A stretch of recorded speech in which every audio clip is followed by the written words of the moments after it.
Assalamualaikum warahmatullahi wabarakatuh. Selamat datang di podcast Peran Intelektual dan Sains, tempat di mana kita mengupas peran besar para cendekiawan muslim dalam membentuk peradaban dunia. Sebelumnya perkenalkan, nama saya Ali Hasan dari jurusan Ilmu Hadis Fakultas Usuluddin dengan NIM 12310600054. Dan di sini kita sudah ada bintang tamunya, yaitu mereka bertiga. Dan yang pertama ini ada bad boy kita. So, bisa perkenalkan? Ya, perkenalkan, nama saya Mungkus Amrullah dengan NIM 12310600075. Oke. Selanjutnya, Perkenalkan, nama saya Kania Rahmatika dengan NIM 12310600070. Perkenalkan, nama saya Salsabila Zahra Ashifa, jurusan Ilmu Hadis dengan NIM 123106078. oke, ini bintang tamu kita udah pada keren-keren nih. Mungkin dia sudah siap untuk pertanyaan-pertanyaan yang akan saya berikan. Sebelumnya, kita akan masuk ke tempat di mana kita akan bertanya, yaitu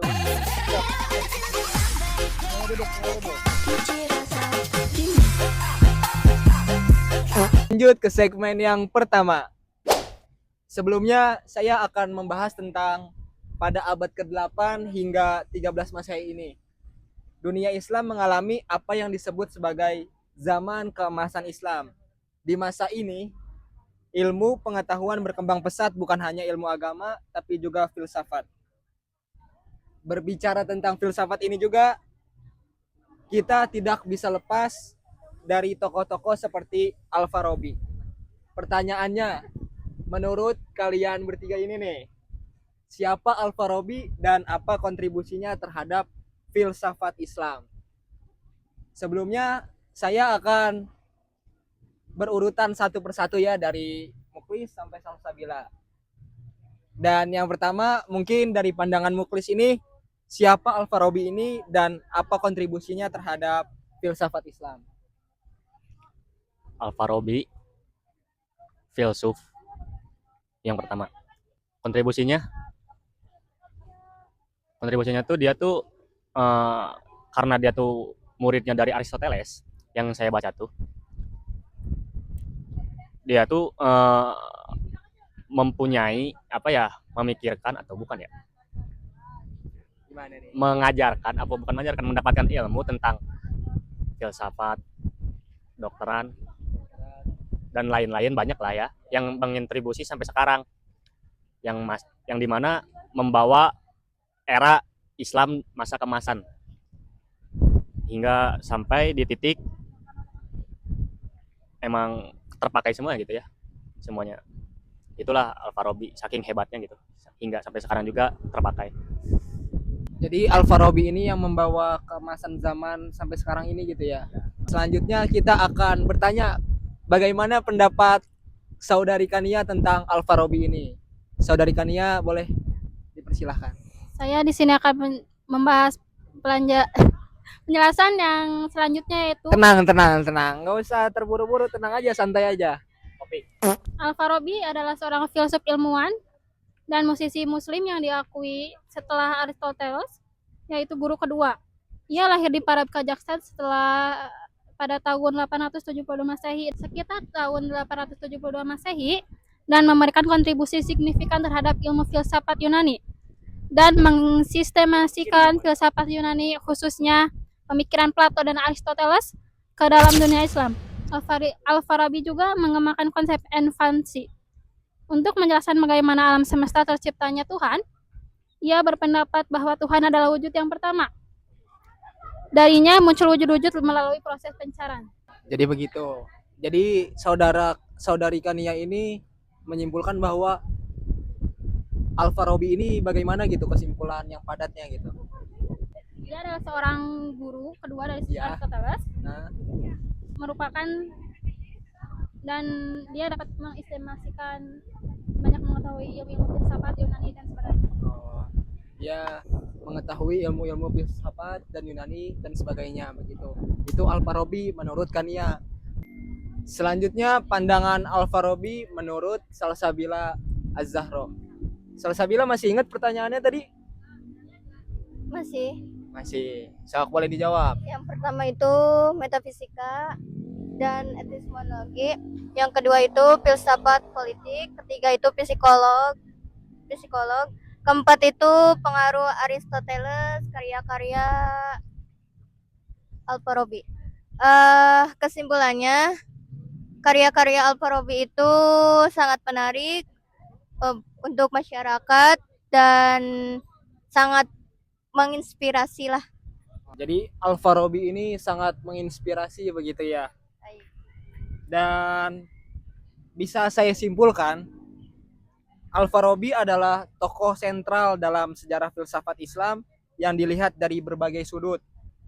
Sebagai pelanjut filsafat Yunani yang tadi udah disebutkan oleh saudari Salsabila, dan Al-Farabi ini sebagai perumus politik Islam ideal dan penghubung rasionalisme dengan institusi spiritual. Selanjutnya kita akan membahas tentang tokoh yang lain yang gak kalah menarik juga nih teman-teman, yaitu dari Ibnu Aruz. Mungkin saya beritahu dulu sebelumnya, hidup Ibnu Aruz ini nama lengkapnya Abu Al-Walid Muhammad Ibnu Ahmad Ibnu Muhammad bin Ibnu Rus. Lahir tahun 1126 Masehi. Dan Ibnu Aruz ini berasal dari keluarga terhormat dan terpelajar. Mempelajari filsafat, kedokteran, astronomi, fikih, dan teologi sejak muda. Dan Ibnu Aruz ini wafat tahun 1198 Masehi di Marrakesh, Maroko. Saat itu pusat kekuasaan Almohad. Usia Aruz ini saat wafat itu di usia 72 tahun. Mungkin lengkapnya apakah saudara Muklis bisa melanjutkan gitu? Siap, bisa insya Allah. Jadi Ibnu Rus tuh salah satu orang yang melanjutkan dari Aristoteles ke Ibnu tadi apa yang Ibnu Aruz. bukan yang satu, yang pertama Farabi. Al-Farabi, langsung dilanjutkan ke Ibnu Rus. Dia tuh mengembalikan corak-corak filsafat yang awalnya menyimpang menjadi sejajar lagi sama yang terdahulu Aristoteles dan Al-Farabi. Nah, dia juga banyak membuat kitab tafsir yang emang didasari dengan yang awal dari gurunya dan gurunya lagi gitu. Sampai emang jadi kayak udah saking pintarnya gitu ya, dia tuh ditarik untuk menjadi dokter. Jadi dokter dan hukum. Ya saking emang itu ya pintar banget. Sampai saya juga terinspirasi untuk jadi anak hukum. Oh begitu. Ya, kenapa? Karena terlihatlah hukum yang sekarang gitu sangat menyimpang dari Aristoteles dan Al-Farabi gitu. Saya ingin saking terinspirasinya ingin mengembalikan kembali ke jalan Aristoteles dan Al-Farabi gitu. Sekian dari saya. Aruz ini dia, kata saudara Muklis tadi, dia itu jago, hebat dalam hukum. Sampai-sampai saudara Muklis ini ingin pindah jurusan ke hukum tadi ya. Walaupun sekarang udah jurusannya ilmu hadis. Mungkin tadi udah cukup dari Aruz. Selanjutnya kita akan ke tokoh selanjutnya, yaitu Al-Ghazali, yang akan disampaikan oleh Kania. Al-Ghazali di sini lahir pada 1058 sampai 1111 Masehi. Adalah seorang teolog, filsuf, dan mistikus Persia yang dikenal dengan karya besarnya Ihya Ulum Al-Din, kebangkitan ilmu-ilmu agama yang membahas berbagai aspek kehidupan spiritual dan etika dalam Islam. Al-Ghazali juga dikenal sebagai kritik pedasnya terhadap filsafat Yunani dan pemikirannya yang sangat cerdas. Filosof Muslim ini sebelumnya termasuk Al-Farabi dan Ibnu Sina. Mungkin kembalikan. Oke, mungkin tadi saudari Kania sudah menjelaskan bahwasanya Al-Ghazali ini terkenal pedasnya akan filsafat Yunani. Dan selanjutnya kita akan bertanya kepada saudari Salsabila dengan pertanyaan yang sama juga tentang tokoh Al-Ghazali, tapi kita akan mendengar kepada Salsabila bahwasanya menurut Salsabila itu bagaimana. Meneladani para ilmuwan muslim. Yang pertama, pengembangan intelektual. Para ilmuwan dikenal karena dedikasi mereka terhadap pengetahuan dan pemikiran kritis dan kreativitas. Banyak ilmuwan muslim yang telah memberikan kontribusi signifikan dalam berbagai bidang seperti sains, teknologi, kedokteran, dan filsafat. Pemahaman budaya dan sejarah. Nah, ilmuwan muslim ini mewariskan sebuah ilmu atau warisan budaya sejarah. Terus pendidikan dan pembelajaran. Nah, yang tadi saya sebutkan kan. Nah, Al-Ghazali ini bisa mewariskan ilmunya kepada mereka yang kurang mampu gitu. Menerapkan nilai-nilai etis. Ilmuwan muslim yang hidup sesuai dengan nilai-nilai etis dan moral yang tinggi. Kontribusi sosial, pengetahuan, dan inovasi yang dihasilkan oleh ilmuwan muslim seringkali memiliki dampak sosial yang luas. Nah, terus antar budaya. Jadi Al-Ghazali itu memiliki dua ikatan seperti kayak filsafat Yunani sama filsafat Muslim. Nah, mereka itu saling berdekatan. Nah, saling berdamai, saling apalagi bertukar pikiran. Nah, mungkin segitu. Oh, terima kasih Saudari Salsabila. Mungkin yang bisa saya tangkap bahwasanya menurut Saudari Salsabila ini Al-Ghazali ini mempunyai dua ikatan. Apa aja tadi dua ikatan? Yang pertama Filsafat Yunani dan Muslim. filsafat Yunani dan Muslim. Tadi kita udah membahas tentang tokoh-tokoh intelektual, yaitu tadi yang pertama dari Al-Farabi, yang kedua tadi Ibnu Aruz, dan yang ketiga tadi Al-Ghazali. Mungkin pertanyaan saya sekarang kepada bintang tamu sekalian begini, mengapa kita perlu kembali meneladani para ilmuwan muslim di zaman modern ini? Mungkin jawabannya akan disampaikan oleh Muklis dulu. Bagaimana saudara Muklis? Mengapa kita harus meneladani dan kamu harus kembali ya? Karena yang saya tahu ya dari pembacaan tadi yang sudah saya jelaskan juga, filsafat yang mereka ajari itu sangat berpengaruh terhadap dunia, bahkan bisa membawa Islam ke era keemasan. Sedangkan sekarang Islam hanya sebagai KTP, Benar banget itu, benar. bahkan hanya sebagai pencari uang Islam tuh. Nah, saya makanya ingin kembali ke masa yang itu tuh, karena Islam tuh dipakai untuk kita mendapatkan rahmat dari Allah, bukan hanya untuk mendapatkan uang gitu, bukan untuk menambahkan KTP. Jadi menurut saya sangat dibutuhkan, sangat diinginkan bahwasannya ilmu yang itu sebut tercapai gitu ke kita. Ya, mungkin kita harus meneladani ke zaman modern ini, sampai zaman modern ini, biar Islam itu terus terbawa dari ilmuwan-ilmuwan sebelumnya, tidak dari Islam KTP doang mungkin ya. Mungkin kata saudara Muklis ini, Islam itu tidak buat untuk mencari uang saja. Itu maksudnya gimana tuh cari uang? Kenapa Islam disebut untuk mencari uang? Ya kan karena mungkin ya banyak yang jual agama demi uang. Kayak dia tuh Islam, cuman dia tuh menjual agamanya untuk mendapatkan uang. Kayak yang hidup lonte kayak lah. Dia Intinya. memahami bahwasanya itu dosa begitu, tapi dia tetap melakui begitu. Ya, jadi begitulah. Selanjutnya kita akan bertanya kepada Saudari Kania. Bagaimana menurut Saudari Kania ini, pandangan Saudari Kania ini tentang kita harus meneladani sikap-sikap ilmuwan yang sebelumnya di zaman modern ini?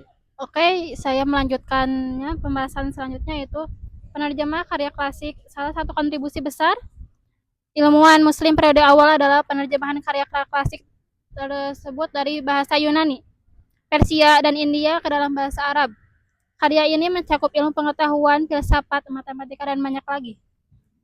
Namun mengetahui dan memahami kontribusi tersebut, tokoh-tokoh muslim dan sains ini adalah langkah-langkah penting untuk menyadari bahwa umat Islam memiliki sejarah yang kaya akan berpengaruh dalam ilmu pengetahuan. Tokoh-tokoh seperti Ibnu Sina, Al-Khawarizmi, Ar-Razi, dan Ibnu Rus dan lainnya telah memberikan warisan yang sangat berharga bagi dunia.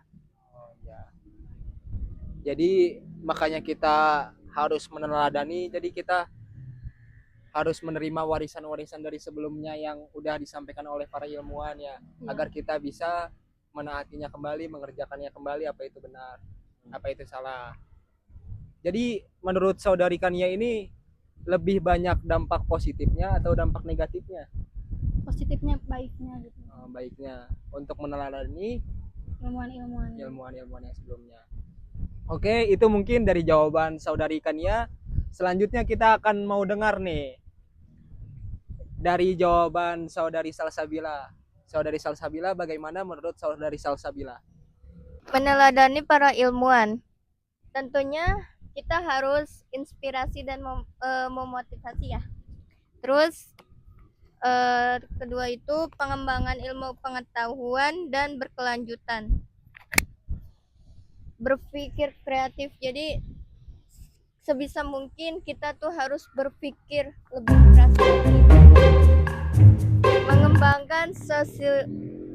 Mengembangkan solusi yang inovatif, bersifat yang baik, membangun karakter yang baik. Mungkin sekian. Jadi mungkin menurut Saudari Salsa ini biar di zaman modern ini orang-orang tuh biar bisa inovatif lagi seperti ilmuwan-ilmuwan sebelumnya begitu. Ya, betul. Betul.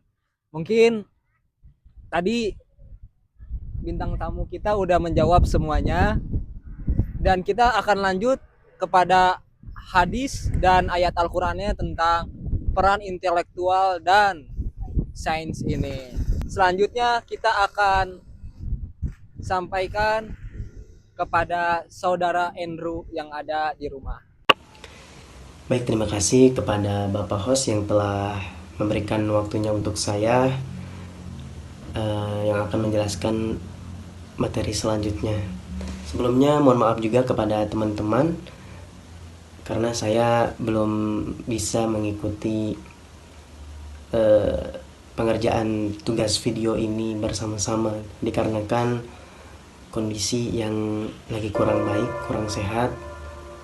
Tapi insya Allah saya akan berpartisipasi dalam pengerjaan tugas SPI ini. Oke, baik, langsung saja ya kita melanjutkan materi dari teman-teman yang lain sudah dipaparkan. Sekarang mengenai dalil-dalil dan hadis mengenai pembahasan tentang menuntut ilmu.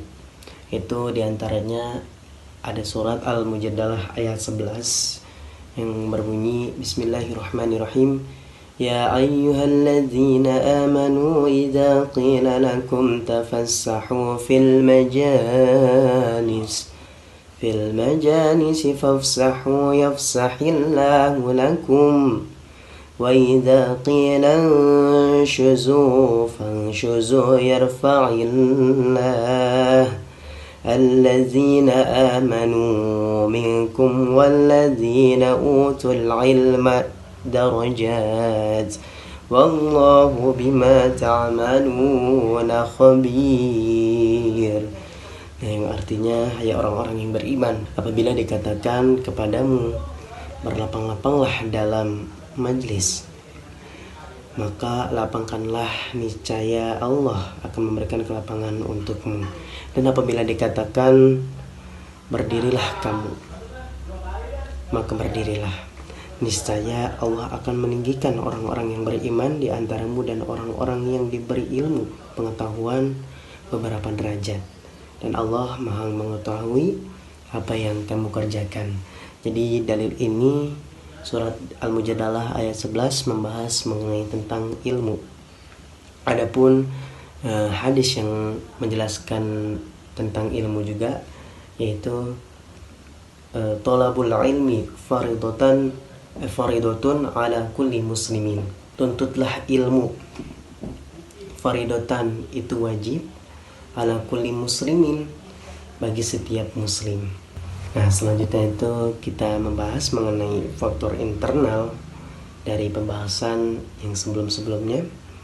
Nah, dalam faktor internal ini mencakup beberapa pembahasannya, mulai dari mengenai perubahan pandangan keagamaan, ada juga